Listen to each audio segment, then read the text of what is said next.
Esta historia nos la contó don Adolfo, el papá de mi amigo Gibran, y le ocurrió hace ya muchos años, por allá de finales de los 90.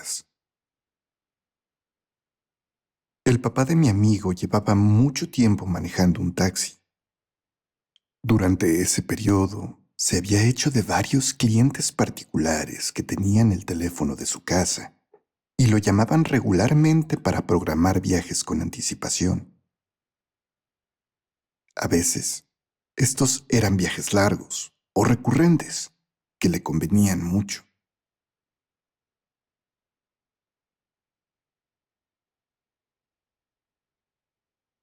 En una ocasión, ya cerca de la medianoche, sonó el teléfono. Aquel hombre y su esposa despertaron angustiados. Y es que las llamadas tan tarde, en aquel tiempo, seguramente eran solo para recibir malas noticias.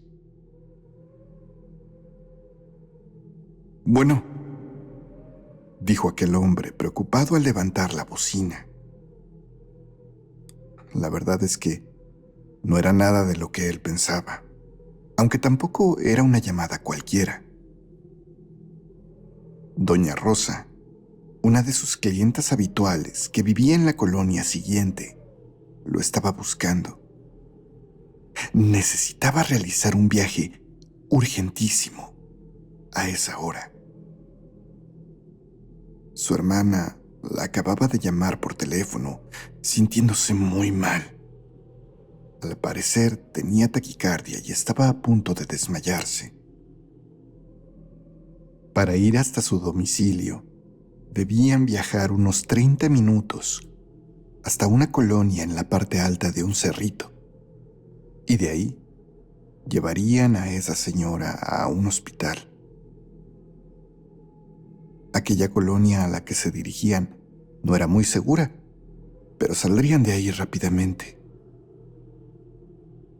No se preocupe, te voy a pagar muy bien, pero ayúdeme, le dijo la señora, y don Adolfo aceptó. 10 minutos después, estaba recogiendo en su casa a doña Rosa y a su hijo.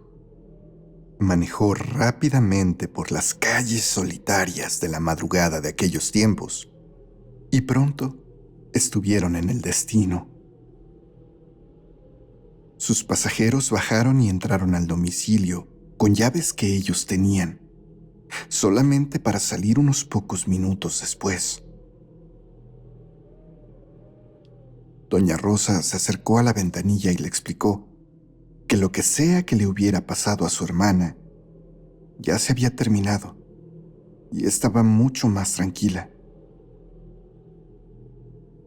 Lo cierto es que en aquel tiempo no había mucha difusión sobre los síntomas de la ansiedad patológica, pero con el conocimiento de hoy en día, lo más probable es que aquella mujer hubiera sufrido un ataque de pánico. Ella se había quedado sola con muchas responsabilidades.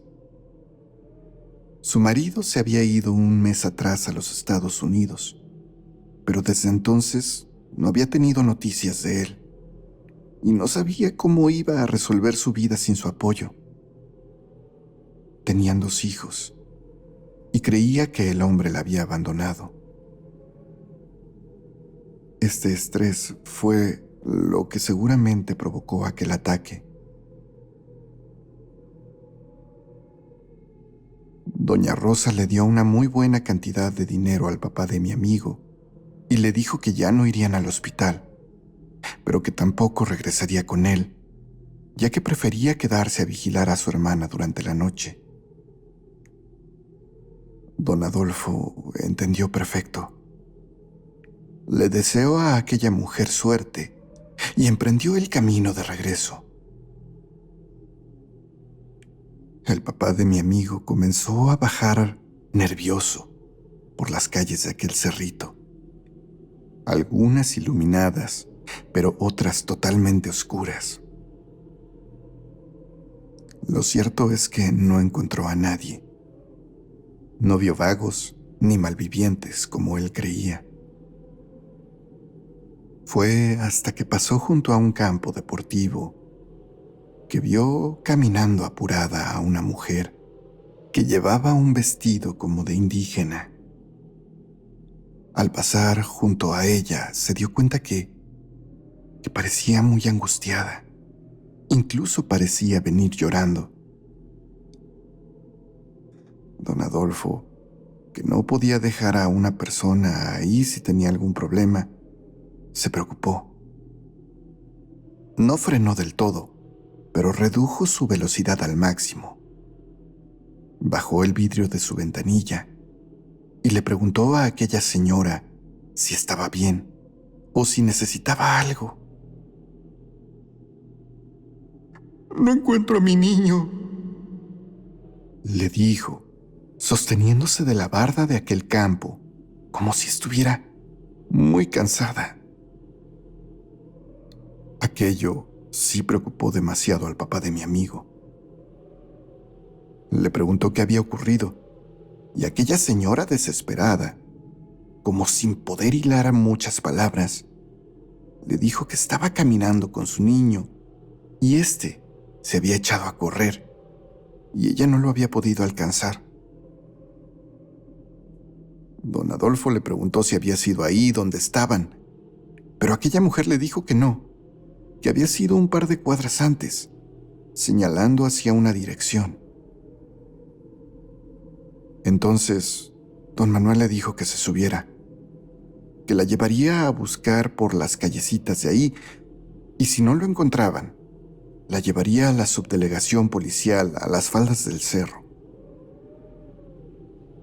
Le abrió la puerta, y la mujer abordó de inmediato, llorando a mares. Como pudo, el papá de mi amigo le preguntó hacia dónde daba vueltas para ir a la zona donde había perdido a su hijo. Y entre sollozos, aquella señora balbuceaba indicaciones. El papá de mi amigo comenzó a manejar, siguiendo las instrucciones que le decía la mujer, pero pronto advirtió que se estaban alejando más y más de la vía principal. Lo que originalmente le había dicho serían un par de cuadras. De repente se habían convertido en 8 o 10 cuadras zigzagueando dentro de la colonia. Don Adolfo se volvió a preocupar y le dijo que ya no podía llevarla más allá, que mejor tomaría camino de regreso y la llevaría a la subdelegación. La señora le pidió que por favor no lo hiciera, que ya era en la siguiente cuadra. Muy dudoso, el papá de mi amigo aceptó ir para allá, solamente porque la calle que la mujer le indicaba era de las pocas perfectamente iluminadas. Dio vuelta en la esquina, y en ese momento, junto a una enorme barda desgastada, la mujer le dijo que ese era el lugar. El papá de mi amigo distrajo entonces su atención por un momento al frenar casi de golpe. Pero cuando volvió a dirigir su mirada al retrovisor para preguntarle nuevamente a su pasajera hacia dónde se había ido su hijo, la sangre se le fue a los pies y comenzó a sudar frío al no ver a nadie en el espejo retrovisor. Volteó entonces su cabeza. No había nadie sentado detrás de él. Se fijó incluso en el piso de la parte de atrás, como si la mujer tal vez se hubiera podido esconder ahí, pero estaba completamente vacío. Sin embargo, a pesar de que no había escuchado ningún ruido, la puerta junto a donde venía la señora estaba abierta. Don Adolfo estaba nervioso, pero ahora debía bajar a cerrar la puerta para irse. Lo hizo muy rápido, casi corriendo, mientras volteaba a ver a todos lados. Claro, le aterraba pensar que había viajado con una mujer fantasma, pero le aterraba igual la opción opuesta. El caso de que tal vez aquella mujer lo hubiera llevado ahí para salir corriendo, quién sabe con qué intenciones. Tal vez era una especie de emboscada. Cerró la puerta, volvió a subir a su auto, arrancó y comenzó a dar la vuelta para regresar exactamente por el mismo camino que había llegado, cuando durante una de las maniobras pudo ver una pequeña placa en la barda junto a un portón de metal. Aquel señalamiento estaba muy desgastado, pero como esa calle estaba muy bien iluminada, pudo leer claramente lo que decía. Panteón Municipal. Las manos de don Adolfo en ese momento comenzaron a temblar incontrolablemente, pero aún así, casi estrellándose con la banqueta, arrancó. Tenía ya el cuello empapado en sudor mientras manejaba hasta la vía principal y después hasta las faldas del cerro, hasta aquella subdelegación donde se estacionó un momento para recuperarse. Unos policías apostados en su patrulla lo vieron pálido y se acercaron a preguntarle si lo habían asaltado. Les dijo que no y les contó brevemente lo que había pasado, a riesgo claro de que no le creyeran o pensaran que estaba loco o borracho. Uy, no, joven. No andes subiendo a gente extraña por aquí de noche. Hay muchas cosas raras rondando estas calles. Le pidieron entonces que se tranquilizara, y uno de ellos entró a la subdelegación y salió con un vaso de refresco de cola. Se lo ofreció para que se recuperara. Se veía muy pálido. Tal vez el azúcar se le había bajado. Don Adolfo, después de unos minutos, se sintió mejor y comenzó a manejar de vuelta a su casa, nervioso pero sin mayor incidente. Era muy normal que aquel hombre trabajara los fines de semana por las noches, pero después de esa velada, dejó de hacerlo por mucho tiempo. El papá de mi amigo está convencido que en esa ocasión viajó con él una muerta, pero aún así sigue preguntándose, ¿por qué? ¿Por qué con él? Ha llegado a la conclusión simple que lo paranormal a veces ocurre sin razón alguna.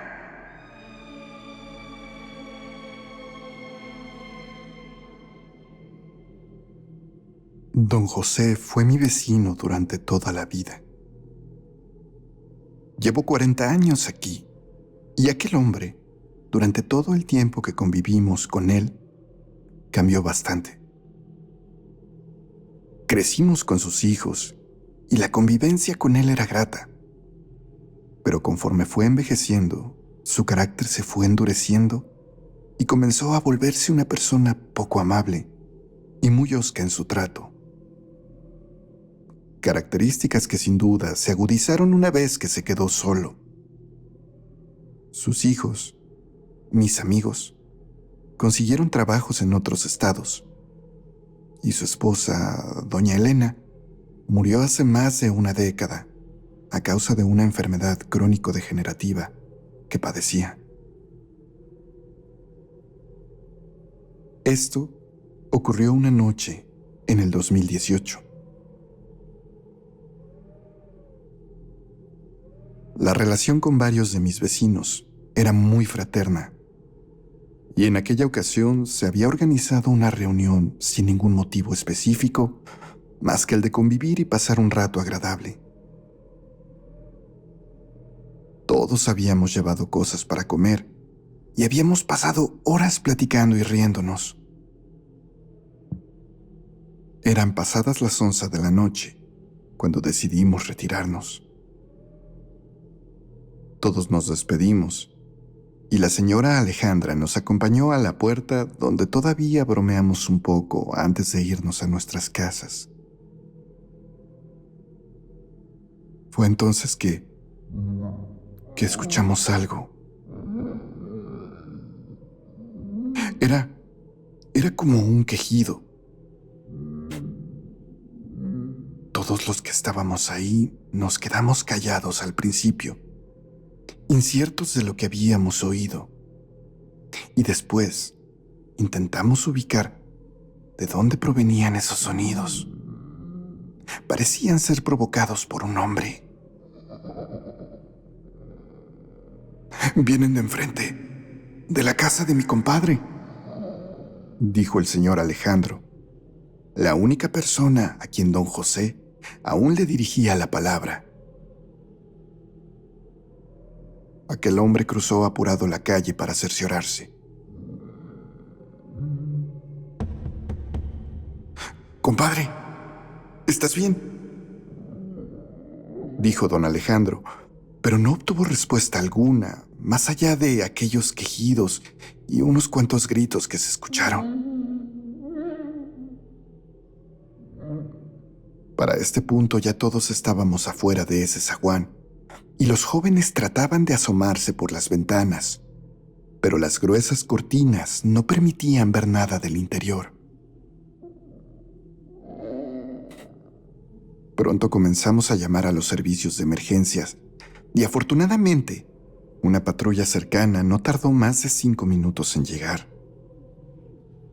No tuvimos que explicarles mucho, ya que ellos también escucharon los sonidos. Ya teníamos herramienta, y otros vecinos estaban botando la cerradura para poder entrar. Fue justamente cuando los policías llegaron que la cerradura cayó y pudieron ingresar.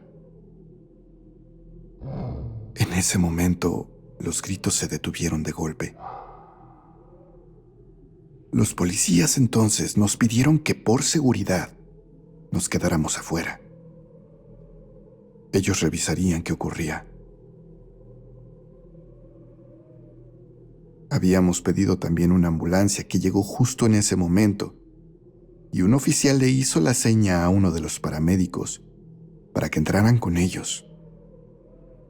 Todos estábamos expectantes afuera, e incluso don Alejandro le gritaba a su compadre que aguantara, que ya lo iban a ayudar. Unos minutos después, salió de la casa uno de los policías para hacernos algunas preguntas. Quiso repasar con todos nosotros lo que había ocurrido, aunque en general se estaba dirigiendo a don Alejandro, tomándole una especie de declaración. Le contamos todo, cómo habíamos escuchado aquellos quejidos y gritos, y cómo de inmediato habíamos llamado a emergencias. No había mucho más en la historia. El policía, que tenía el rostro desencajado, dijo: Sí, ya sé. Yo también los escuché, refiriéndose a aquellos sonidos que venían desde esa casa. Fue entonces que nos dio la noticia. Don José había muerto, pero de acuerdo al rigor que tenía su cadáver, las determinaciones rápidas indicaban que aquel hombre había tenido que haber fallecido al menos 12 horas antes. Fui yo quien tuvo que llamarle a su hijo, mi amigo de la infancia, para darle la noticia. Estaba devastado y me dijo que tomaría el primer vuelo hacia la ciudad para hacer todos los trámites. Nunca le dijimos lo que habíamos escuchado, aunque en el reporte policíaco quedó asentado que escucharon al hombre quejándose. Pero no tenía sentido. Al final se determinó que efectivamente su papá tenía entre 12 y 16 horas ya fallecido cuando llegó la fuerza policial. Lo cierto es que la calle después de esa noche se sintió muy extraña. A todos nos daba cierto miedo pasar enfrente de aquella casa de noche. Incluso nos cambiábamos de banquetas y teníamos que atravesar por ahí. Hace 2 meses la casa se vendió por fin y fue adquirida por una nueva familia, joven. Estamos en espera de que se muden y deseamos de todo corazón que la energía que tiene ese lugar por fin cambie.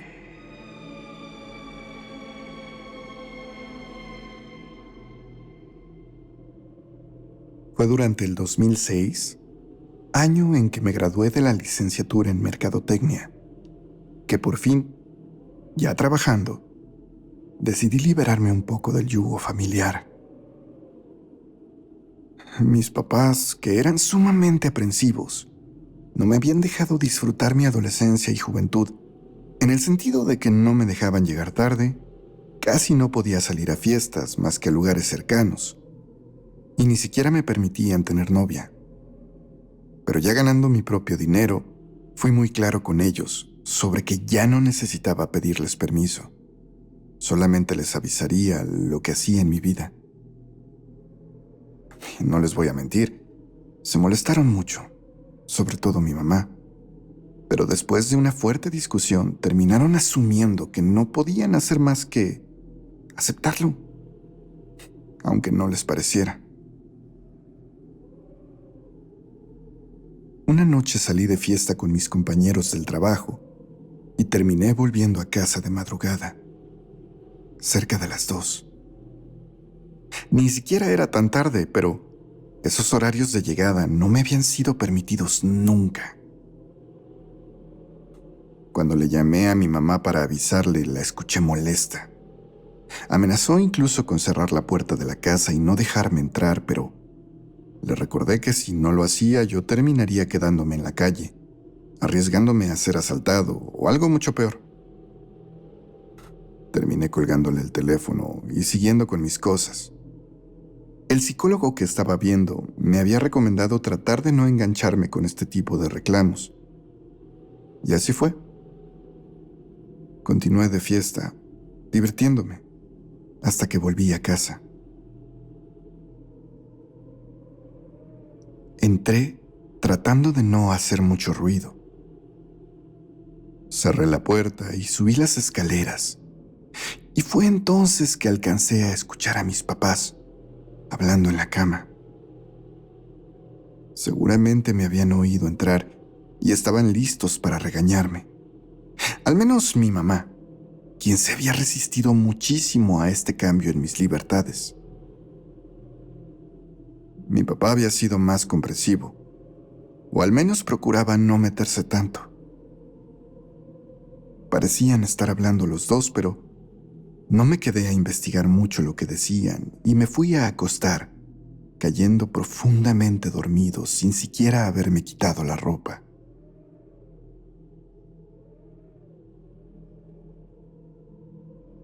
Fue un tirón en el pie lo que me hizo despertar. Era aún de noche, y aunque abrí los ojos como reacción a aquel jalón, la verdad es que estaba sumamente adormilado y ni siquiera moví la cabeza. Imaginé que aquel tirón había sido parte de la forma en cómo a veces trabaja la mente mientras duermes, como esa sensación de que estás cayendo y reaccionas saltando. Tal vez solo fue mi imaginación. Pero entonces noté un sonido. Parecía el sonido de alguien caminando, arrastrando los pies.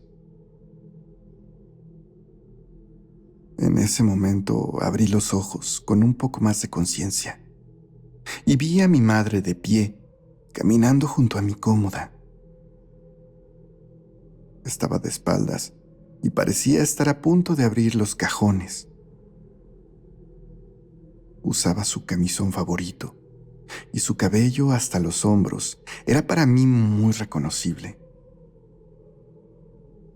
La verdad, me molesté de que estuviera ahí. No quise decirle nada. Simplemente volví a cerrar los ojos haciéndome el dormido. En alguna ocasión ella ya me había acusado de estar usando drogas y había ido de noche a esculcar mis cajones intentando encontrar la prueba que comprobaría su teoría. Por supuesto, nunca halló nada. Otra vez seguramente estaba haciendo lo mismo, pero era muy de madrugada. Yo estaba muy cansado y no quería pelear en ese momento por eso. Así que cerré los ojos y aguardé ahí sin moverme, solamente escuchando, intentando descifrar con el sonido lo que ella estaba haciendo. Abrió los 3 cajones altos de mi cómoda y después caminó arrastrando los pies hasta alejarse. Al día siguiente, durante el desayuno, mis papás hablaron conmigo. Intentaron ser más comprensivos, supongo. Al menos, creo que la amenaza de irme los había hecho escucharme un poco más. Fue una plática buena, pero para mí me resultó extraña. Me estaban diciendo en realidad que se esforzarían en confiar mucho más en mí. Escuchar aquello me dio mucho gusto. Pero no pude levantarme de ahí sin decirles que la confianza empezaba por no revisar mis cosas, que no estaba bien lo que mi mamá había hecho la noche anterior. Noté de inmediato la cara confundida de ambos. Les dije que sabía que mi mamá había ido otra vez a revisar mis cosas para ver si no ocultaba nada en mi cómoda, que yo justamente había despertado cuando ella estaba ahí en mi cuarto, pero no había querido hacer problema por aquello. Mi papá se molestó de inmediato y dijo que no inventara cosas, que ellos me habían escuchado llegar, pero después se habían quedado dormidos. Nadie se había levantado. Yo acepto que contesté de manera grosera y me fui a trabajar sin decir más. Esa noche también llegué tarde. La verdad, sentía que mis papás me estaban ahogando y ahora incluso mentían en lo que hacían. Llegué cerca de las 10. Mis papás me estaban esperando en la sala. «Buenas noches», grité, esperando subir las escaleras sin detenerme, pero mi papá me llamó con ellos. En la sala, sentados todos, me preguntaron qué había pasado la noche anterior. ¿Qué es lo que yo había visto en mi cuarto? ¿Cómo no podían saberlo? Me impresionaba cómo mi mamá seguía determinada a fingir que desconocía lo que le hablaba. Finalmente les repasé lo que había pasado y cómo la había visto en mi habitación. Mi mamá entonces dijo que no era ella, pero su cara reflejó una enorme preocupación. «Tiene mucho que no la veíamos. No sé quién es ni qué quiere, pero...» Entonces, mi mamá procedió a contarme una historia.